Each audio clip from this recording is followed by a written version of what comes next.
أعمار أبرز المشاهير وجنسياتهم: سارة عمرها 25 سنة، وغيث 32، سوريين، وبفضل تعبهم واستمراريتهم قدروا يثبتوا حالهم بقوة ويكسبوا محبة الناس.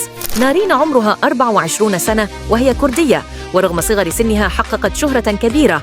أما رامي فعمره 38 سنة وهو سوري وعنده خبرة واضحة بمجاله.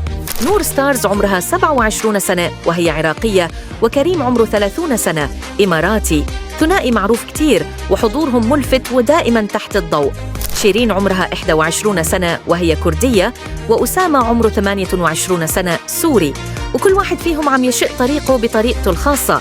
بيسان إسماعيل عمرها 22 سنة وهي سورية، ونجاحها عم يكبر يوم عن يوم وقدرت توصل لقلوب كتير من المتابعين.